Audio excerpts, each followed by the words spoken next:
दोस्तों अस्सलाम वालेकुम। मां आहियां हुसन अब्बास। सिंध में इलेक्शन ज़ोरनि शोरनि सां जारी आहे ऐं जिन 15 साल सिंध ते बदतरीन हुक्मरानी कई उहे बि वर्क करे रहिया आहिनि, न चोटीअ जो ज़ोर लॻाए रहिया आहिनि। पुलिस लोफरनि जी क़यादत में, चोरनि जी क़यादत में माण्हुनि खे ड्रेॼारे वोट वठण जे लाइ कोशिशूं कयूं पियूं वञनि। पर मुंहिंजो अॼु NA 197 जे वोटरनि खां इहो सुवालु आहे त छा जॾहिं तव्हांजी हालति 15 साल बदतरीन रही त जंहिं MNA खे तव्हां वोट ॾेई असेंबली में मोकिलियो उन MNA साहिबु तव्हांजी का सार लधी? जी हा, ऐं ज़िक्र करे रहियो आहियां मोहतरम आमिर मंगसी साहिब जो। आमिर मंगसी साहिबु NA 197 ते 15 सालनि खां तव्हां ते हुकूमत करे पियो। कॾहिं तव्हांजो हाल मिज़ाज कुर्सी करणु आया साईं जन? कॾहिं तव्हांजे लाइ को स्कूल, का हॉस्पिटल, को डेवलपमेंट, का नौकरी, को फंड, को इलाइक़े जी खुशहाली, को इन्वायरमेंट, को वण, कुझु बि न।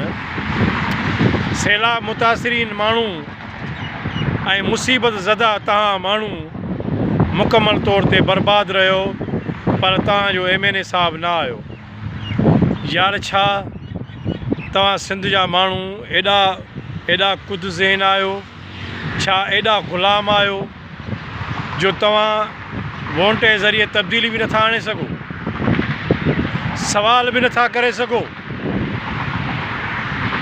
तव्हां वटि हींअर जमियत जे तरफ़ां, GDA जे तरफ़ां उज़ैर गुल जागीरानी साहिबु बीठा आहिनि।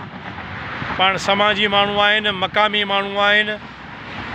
आवाम जे ॾुख सुख में मूंखे यादि आहे मूं उहे फोटेज ॾिठा जॾहिं अज़ीज़ गुल जागीरानी साहिबु जा जेके पांचा हुआ उहे गोॾनि खां मथे आहे ऐं पाण विच पाणीअ में बीठा हुआ ऐं बाहिमत तरीक़े सां माण्हुनि जी मदद करे रहिया हुआ। NA 197 जा माण्हू सवाल करणु सिखो, पंहिंजे ॿारनि खे बि सवाल करणु सेखारियो। तव्हांजा ॿार 15 सालनि खां तव्हांजी कॉपी पिया कनि, ग़ुलामीअ जी ज़िंदगी पिया गुज़ारनि। बहितर आहे त ग़ुलामीअ जी ज़िंदगी छॾियो। 8 फरवरी ते फ़ैसिलो कयो त तव्हांखे घोसड़ू 15 साल घोसड़ू MNA खे वरी वोट ॾेई ऐं उनखे 5 साल वरी इक़्तिदार जा मज़ा वठाईंदो, या अज़ीज़ गुल जागीरानीअ खे वोट ॾेई MNA बणाए ऐं पंहिंजे इलाइक़े में का खुशहाली आणींदो, का डेवलपमेंट थींदी, का त तब्दीली आणियो त जे सिंध जा माण्हू तव्हांजो मिसाल ॾेई सघनि। आउं सम्झां थो त ग़ुलामी वारी ज़िंदगीअ खां ॿाहिरि निकिरो।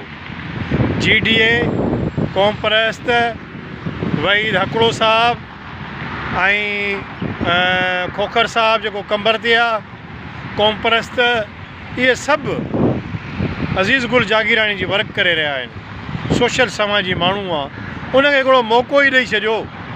वरी इहे भोतार, वरी इहो तव्हां पाण में पिया मज़ा वठिजो, पर घटि में घटि इंसानियत जो हक़ अदा कयो।